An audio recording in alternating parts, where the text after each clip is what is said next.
Hey, hello, Calculus 2. We're in chapter 7.1. We're looking at area between two curves, and I got a little bigger board here, so I picked a good problem for the bigger board. Now, this is a little more advanced problem. This is a good problem. So here it is. It's like number 69 in the textbook, number 71, but I changed the numbers just a little bit. So we have this region. 16 minus x squared is this parabola, y equals 0 is this x-axis. So, you know, this is a region and it has an area. That's not very difficult. But here's the question. This is what makes it interesting.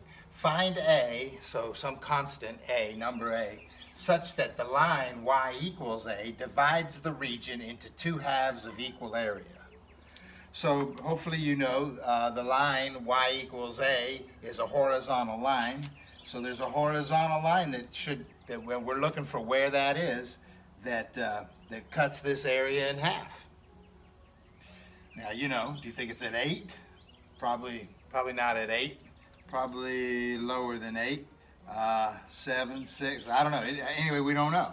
There's some line y equals A, and we want it to cut this region in half. So our job is to find that number A, that line y equals A. So, you know, I think our first job, though, is to find the area, find the total area. So forget about the line y equals A. Can we just find the area? And I'm going to go and do an integral from 0 to 4, 16 minus x squared. Wait a minute, you might have said go from negative 4 to 4. Well, you're right. That would have been the whole area. But I'm just going to go from 0 to 4 and double my answer. I'm allowed to use symmetry when I see it. So 0 to 4, double, that'll be the total area. That's what I'm looking for. So this won't take long. The total area will be 16x, I'll integrate, minus 1/3 x cubed. I'll evaluate from 0 to 4. Oh, don't forget you're doubling it. I almost forget. Sometimes you forget that kind of stuff. There's a 2 multiplied there. Plug in your 4 and you get this 2. Oops. You get this, You get this 2, and when you plug in the 4, it's 64 minus 64/3. Sorry, that's 4 cubed divided by 3. That's 64/3. So, there you go. I can pick up a calculator. I can do some fractions in my head. I think that's 128 thirds. And when you double it, it's 256 thirds. So that's the total area. What am I trying to do? I'm trying to cut this in half. So what I'm going to do is set up an integral to get half this area. And I think I'll set up an integral to get this. The weather's changing out here, you guys. Little storms brewing. Hopefully we'll get this problem done. I'm going to try to set up an integral to get that. And if I set up an integral to get that, that should equal 128 thirds, right?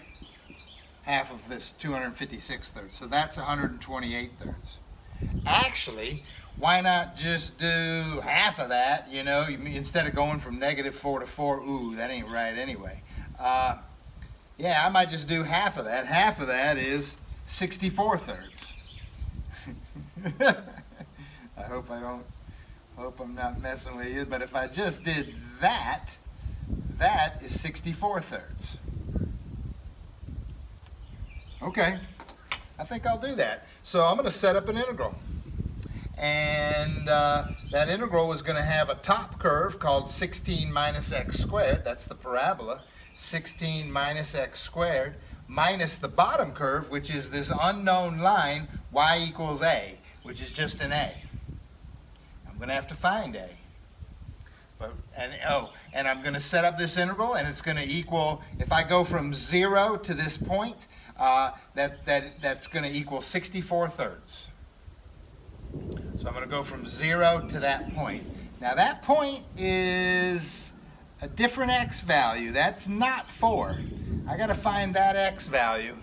That's a little tricky there. I got to find that x value. What is it? Oh, it's the point of intersection for this line y equals A and this parabola 16 minus x squared. Here, I'm going to just do that little quick work here. 16 minus x squared equals a. Is that what I'm doing? Setting this equal to this line y equals a to find out the x value where they intersect.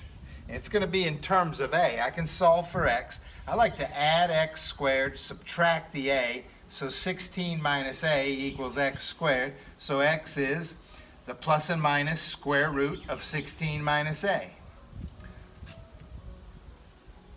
This point of intersection is that negative square root of 16 minus a, and this point of intersection is the positive square root of it. I'll put plus and minus, but I really only need that one. I need that positive square, that's the x value, positive square root of 16 minus a. Dude, this is awesome.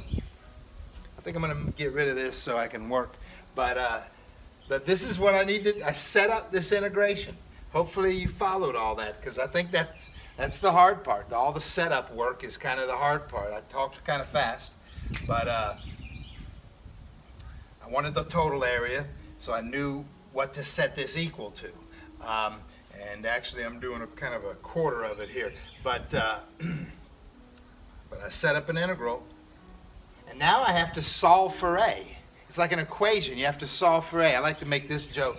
You know, remember in intermediate algebra, somebody would say, solve this equation, kids, solve for a. All right, well, in calculus 2, we say, here, solve this equation, kids. This is a good one. All you got to do is integrate, treat a like a constant, integrate, evaluate with your bounds, set it equal to 64/3, and then comes the algebra.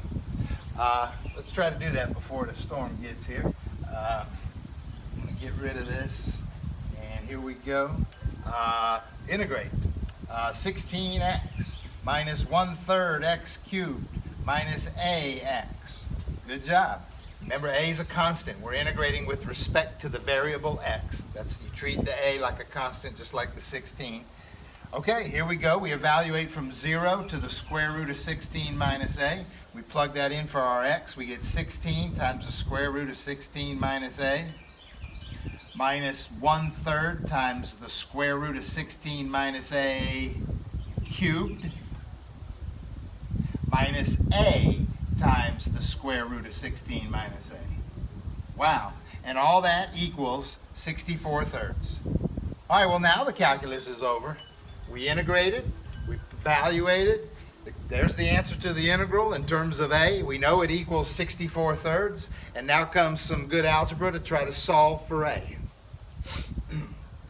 I might move up here where I got a little room. Here's the trick. The trick is, I mean, it looks like a mess. But the trick is all these terms have a common factor called the square root of 16 minus a. We should factor that out. So over on this side, we have the 64/3. I'm going to factor out the square root of 16 minus a. And what am I left with? If I factor out a square root of 16 minus a, I'm left with 16. If I factor out a square root of 16 minus a, I'm left with a square root of 16 minus a squared. So I'm left with a negative 1/3 and a 16 minus a. Remember, the square root squared is just 16 minus a. Over here, you factored that out. You're just left with a minus a. All right, well, let's clean that up. 64/3 equals this square root, 16 minus a. If I clean that up, I'll distribute the 1/3. That's 16 minus 16/3. Hang on, 16 minus 16, that's 48/3 minus 16, that's 32/3. That's a positive 1/3 a. Uh-oh. Positive 1/3 a minus a. Positive 1/3 a minus a. Negative 2/3 a. All right, I know this is looking messy. Watch, it's about to be beautiful. If you factor out a 2/3, I'm factoring out a 2/3 way out front here. There's still this 16 minus a here, this square root here. I just factored a 2/3 out of there. What's left when you factor a 2/3? 16 minus a. I'll be damned, equals 64/3. Let's multiply by 3/2. Multiply by 3/2 to get rid of this. That's a 32. And this is 16 minus a to the 1/2 times 16 minus a to the first. Let's put that together. That's 16 minus a to the 3/2. That's what that is. Dude, you can almost find A. Is this some good algebra? I'm sorry. I'm not sorry. But, raise both sides to the 2/3. 32 to the 2/3 equals, when you raise this to the 2/3, it cancels. You get 16 minus A. We're trying to solve for A. We're darn close. I'm going to add the A to this side, subtract this to this side, so the A equals 16 minus 32 to the 2/3. That's the answer. That's the line that would cut this shape in half and give us two chunks of equal area, 128 thirds on top, 128 thirds here, because the total area was 256 thirds. We did it, man. We set it up by just looking at this little chunk equaling 64 thirds after we found, anyway, I won't review the whole problem. Let's find out what that number is. I think I punched it in my calculator a little earlier. Yeah, there it is. 5.92. Almost 6. By the way, that's approximate. That is approximate. I like to use, that's exact, right? That's how we talk. That's an exact answer. It's not simplified. I don't really care about that. And this is an approximate answer. It's rounded off. We took that irrational number and rounded it off.